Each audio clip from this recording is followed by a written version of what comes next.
Good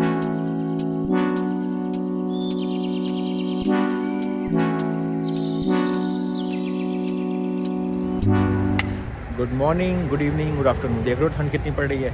आज हम जा रहे हैं यूएस वीज़ा के लिए। मेरे दोस्त की शादी है वहाँ पे अप्रैल में, तो हम अप्लाई कर रहे हैं और मैं आपको बताऊंगा क्या प्रोसेस है, आयरलैंड से डबलिन से कैसे लगाते हैं वीज़ा। ठीक है, चलो स्टार्ट करते हैं वीडियो।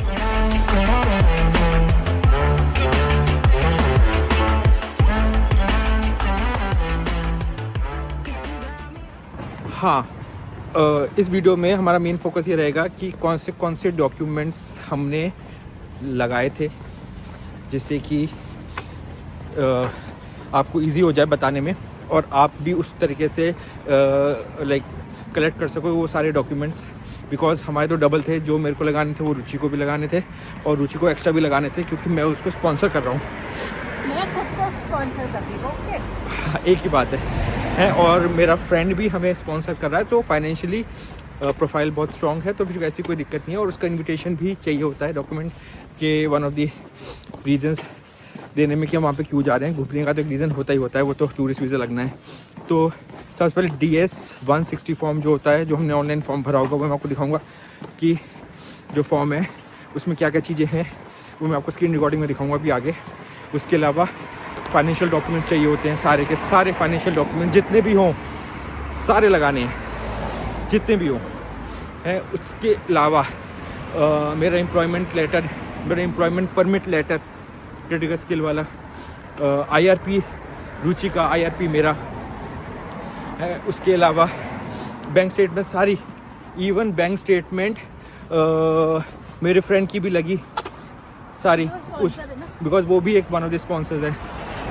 उसका इनविटेशन लेटर, दोनों के लिए अलग अलग, ये सारी चीज़ें अलग अलग।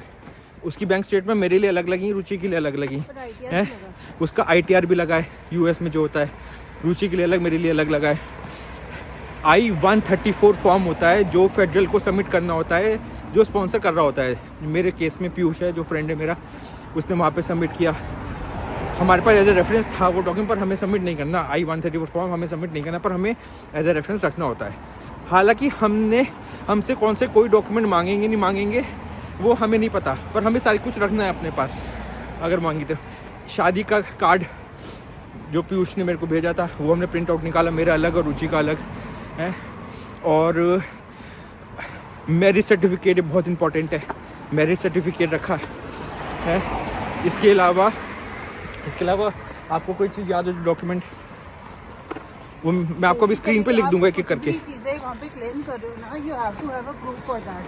जैसे अगर आकाश मेरा स्पॉन्सर है तो वो आकाश मेरा स्पॉन्सर कैसे है, because he is my husband, so we should have the proof, marriage certificate to show them. It's it's a disclaimer actually, whether they ask for it or they don't, but you have to carry it along with you. हाँ, और मैंने इतनी videos देखी हैं interview की, मैं आपको tips and tricks भी बताऊंगा कि किस तरीके से वहाँ पे आपको बिहेव करना है और क्या चीज़ करनी है जिससे कि आपके चांसेस बढ़ जाएं। ओके, और अभी आपको मैं दिखाता हूँ स्क्रीन रिकॉर्डिंग में कि DS-160 फॉर्म में क्या क्या चीज़ें भरनी है। वो बहुत इंपॉर्टेंट फॉर्म है। DS-160 फॉर्म में सबसे पहले आपको ना अपना वो कंट्री डालनी जहाँ से आप ये फाइल फिल कर रहे हो, जो सबमिट करोगे। जैसे आयरलैंड, मेरे केस में आयरलैंड है। उसके बाद आपको नीचे स्टार्ट एन एप्लीकेशन करना है, उससे पहले ये कैप्चा है ये फिल करना है। और अगर नीचे देख पा रहे हो कि फ़ोटो का क्या रिक्वायरमेंट है, यहाँ पे फ़ोटो सबसे आखिरी में अपलोड करनी होगी, तो फ़ोटो की एक स्पेसिफिक रिक्वायरमेंट है कि कितने बाय कितने का फ़ोटो हमें फ़ोटो खिंचवा के अपलोड करनी है। ये हमें कंसेंट फॉर्म में दोनों ऊपर और नीचे दोनों हमें वो करना है। ऊपर कंसेंट फॉर्म है और नीचे हमें मदर मेडन नेम या फिर कोई भी सिक्योरिटी क्वेश्चन को सेट करके कंटिन्यू करना है। उसके बाद हम अपनी डिटेल्स भरना शुरू करेंगे, जिसमें हम अपनी पर्सनल डिटेल्स सारी भरेंगे, नाम भरेंगे। और आप जैसे स्क्रीन में देख पा रहे हैं ये बेसिक इन्फॉर्मेशन है जो हम फिल करेंगे एक एक करके। और जो भी आपको इन्फॉर्मेशन सारी भरनी है बहुत ध्यान से भरनी है, सोच समझ के भरनी है, बिकॉज यही फॉर्म आपका एक तरीके से मेन इंपॉर्टेंट फॉर्म है।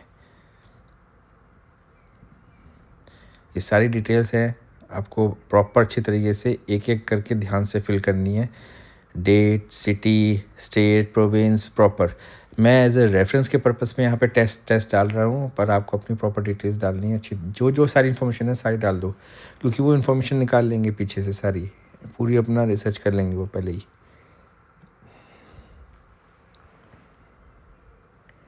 फिर हम नेक्स्ट करेंगे। नेक्स्ट करने के बाद फिर हमें ये, अभी मैंने यहाँ पे गिवन नेम नहीं डाला था तो फिर इसमें ये डाला हमने। फिर इसको हम नेक्स्ट करेंगे। नेक्स्ट करने के बाद हमारी दूसरी आ जाएगी पर्सनल इन्फॉर्मेशन 2 पेज, जिसमें हम अपना नेशनलिटी बता रहे हैं, सारी इन्फॉर्मेशन आपको डालनी है। नीचे आपको देख रहे हो पासपोर्ट नेशनल आइडेंटिफिकेशन नंबर, कई लोग खाली छोड़ देते हैं, मैंने इसमें अपना आधार नंबर डाला था, तो बाकी को मैंने डू नॉट अप्लाई कर दिया था। ओके, फिर हम नेक्स्ट कर देंगे।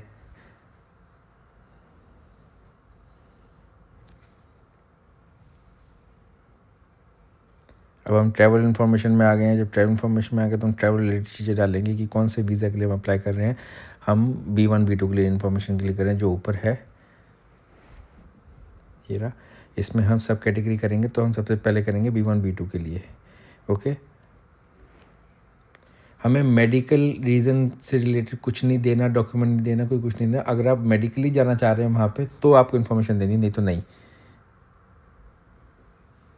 ये सारी इन्फॉर्मेशन है उस चीज़ से रिलेटेड।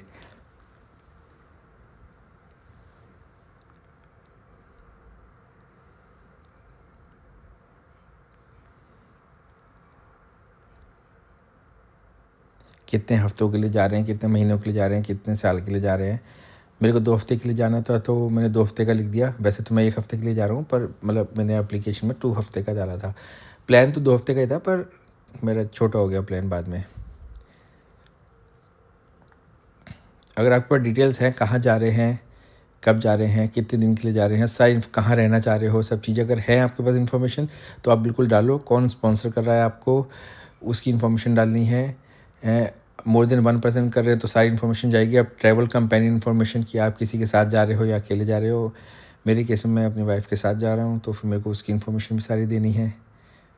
और उनका अलग से फॉर्म भरा है, मेरी वाइफ का स्पाउस जो है।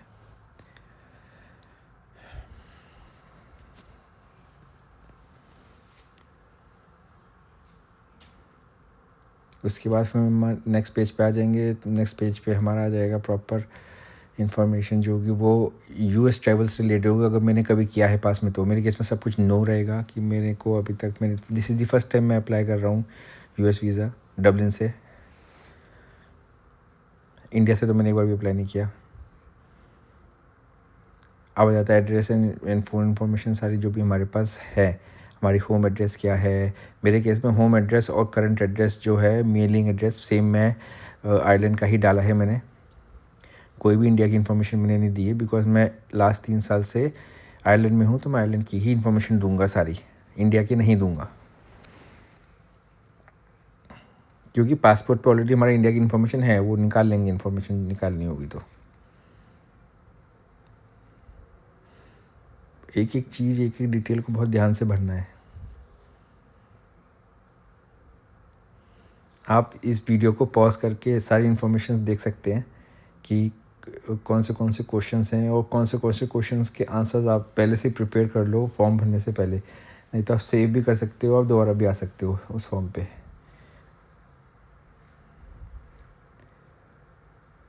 अगर आपके पास कोई सोशल मीडिया है तो आप यहाँ पे इन्फॉर्मेशन दे सकते हो अपनी।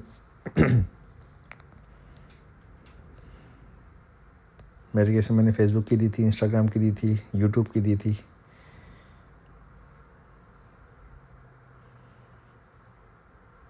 देखो मांग रहा है ना फेसबुक डिटेल्स जो सोशल मीडिया की, तो मेरे को यहाँ पर डालनी पड़ रही है।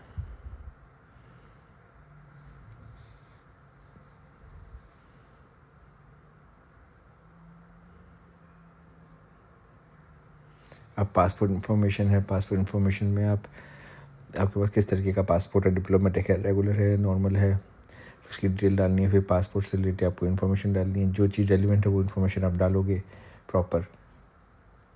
कहाँ से इशू हुआ था, कौन सी date, start date, expiry date, किस कंट्री से हुआ है, सब इन्फॉर्मेशन जाएगी यहाँ पे।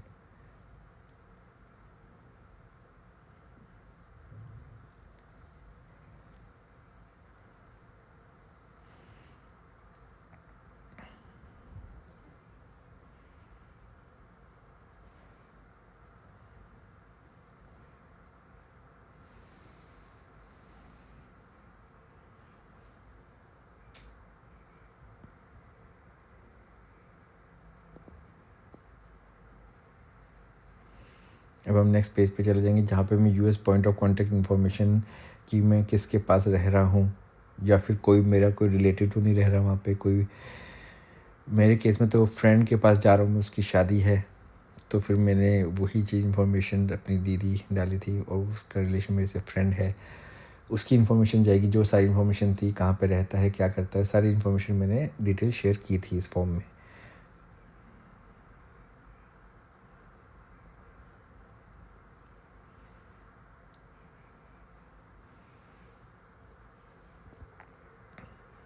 मैं वैसे न्यूयॉर्क ही जा रहा हूँ, तो यहाँ पे मैंने फ़ोन नंबर मिस कर दिया था, तो यहाँ पे फ़ोन नंबर भी डाला है, एवरी इन्फॉर्मेशन जाएगी, सारी इन्फॉर्मेशन जाएगी।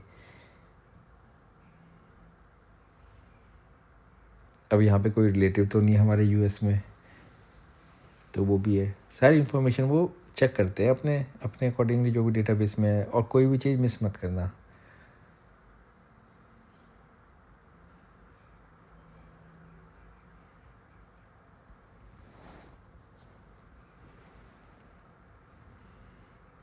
फॉर्म बहुत लंबा है, ये टाइम लगता है, तो इन्फॉर्मेशन आपके पास सारी गैदर कर लेना। पहले इस वीडियो को पॉज करके सारी क्वेश्चंस देख लो, फिर सारी इन्फॉर्मेशन को कलेक्ट करके फिर फॉर्म भरना शुरू करना।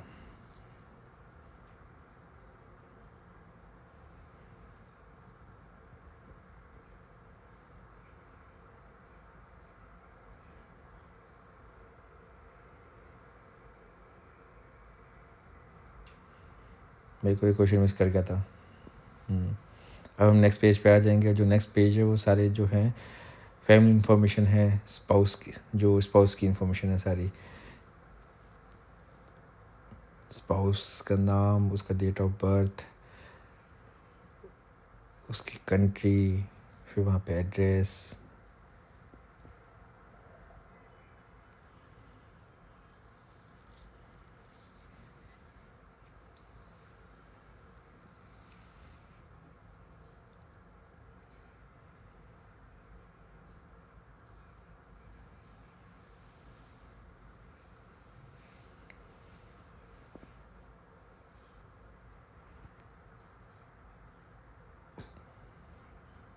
अब हमें अपने एजुकेशन से रिलेटेड या वर्क से रिलेटेड इन्फॉर्मेशन देनी है। ओके, मैं यहाँ पे आपको दिखा देता हूँ कि अगर आपने जहाँ पे जॉब कर रहे हो तो वो इन्फॉर्मेशन दे सकते हो उसके एड्रेस के साथ।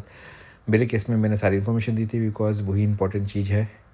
और अगर आपने मतलब आयरलैंड का बता रहा हूँ, अगर आपने आयरलैंड से स्टडी भी किया तो स्टडी का ऑप्शन भी आएगा, आगे आपको वो भी इन्फॉर्मेशन पास करनी है, देनी है। बिल्कुल सही है, देखो सारी डिटेल्स है इसमें।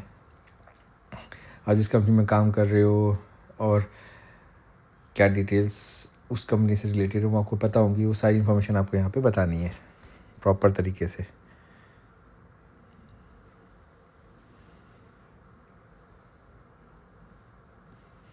कितनी सैलरी है, और भी कुछ एक्स्ट्रा चीज़ बताना चाहते हो, क्या रोल्स एंड रिस्पॉन्सिबिलिटीज़ है, सब जाएंगी। आप उससे पहले कोई और जगह भी काम किया था, मतलब 2-3 कंपनियों में काम किया था, वो भी इन्फॉर्मेशन देनी होगी। उसके बाद अगर आपने कहीं अगर एजुकेशन करी है, मेरे केस में मैंने एजुकेशन भी करी, तो मैंने ये भी डिटेल्स दी हैं। तो every each and every information if you have it, if you done that, because वो इन्फॉर्मेशन बैकग्राउंड में सारी निकाल लेते हैं। Okay, it is all about your education and your work experience.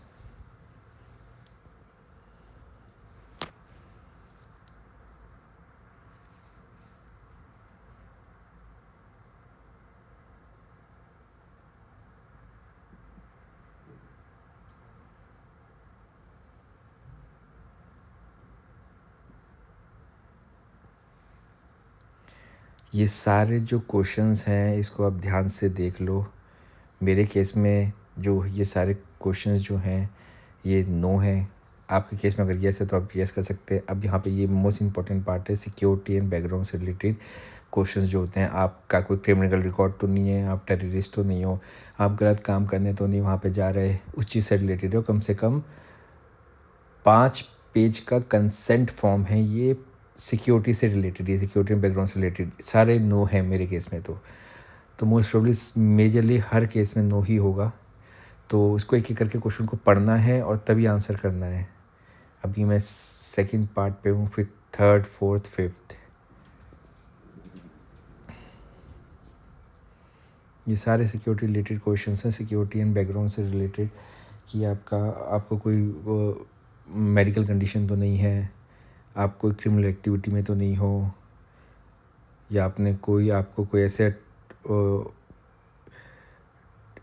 Activity या फिर नॉलेज तो नहीं है जो आपको एक्स्ट्राऑर्डिनरी नॉर्मल लोगों से अलग वो करती है, हटके बताती है। तो वो सब चीज़ों से रिलेटेड है सारे क्वेश्चन, एक एक चीज़ों को ध्यान से पढ़ना है तभी आंसर करना है।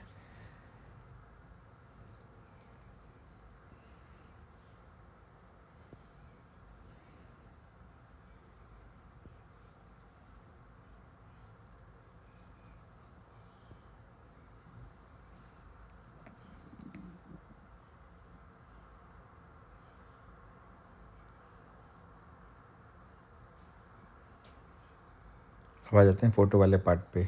यहाँ पे हमें फ़ोटो अपलोड करेंगे, जो हमने फ़ोटो खिंचवाई होगी यूएस की स्पेसिफिक होती है वो फ़ोटो आप मेल पे भी ले लेना और वही फ़ोटो आप यहाँ पे अपलोड कर देना। वही चीज़ आप फ़ोटो के बाद फिर आप सबमिट कर सकते हो फॉर्म, ओके। फिर जो आपके मेल पे भी आ जाएगा, और वो जो फॉर्म है मेल पे आने के बाद फिर आप उसको प्रिंट आउट निकाल के आपको लेके जाना है।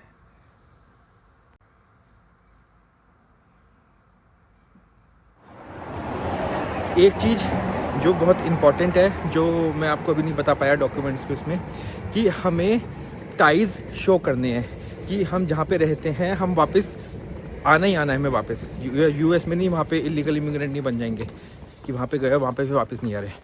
तो मेरे केस में मेरी जॉब है, रुचि के केस में रुचि की जॉब है। दूसरा रेंट एग्रीमेंट, हमारे नाम पे रेंट एग्रीमेंट है, रुचि के नाम पे रेंट एग्रीमेंट है। दोनों के लिए मैंने अलग अलग रेंट पूरा एग्रीमेंट निकाला है। ये कुछ इंपॉर्टेंट टाइज होते हैं जो वो देखते हैं कि हाँ आएंगे वापस।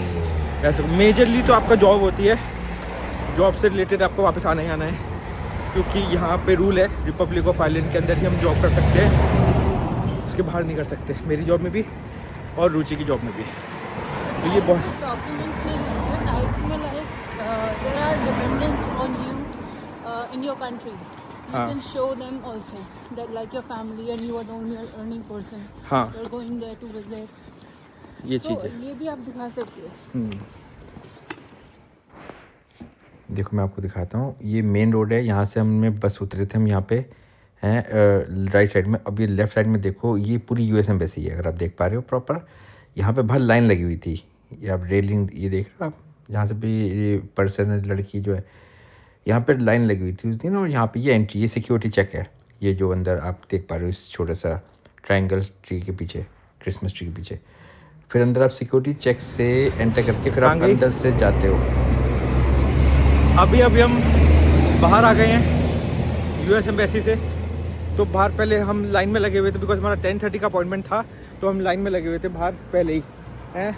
फिर उसके बाद जब हम अंदर गए, सारी चेकिंग हुई, सारे मतलब कि बेल्ट और जैकेट वैक उतरवा ली, पानी की बोतल में से पानी फेंकवा दिया, इलेक्ट्रॉनिक सारे ले लिया, सब कुछ ले लिया, प्रॉपर जो चेकिंग होती है एयरपोर्ट पे।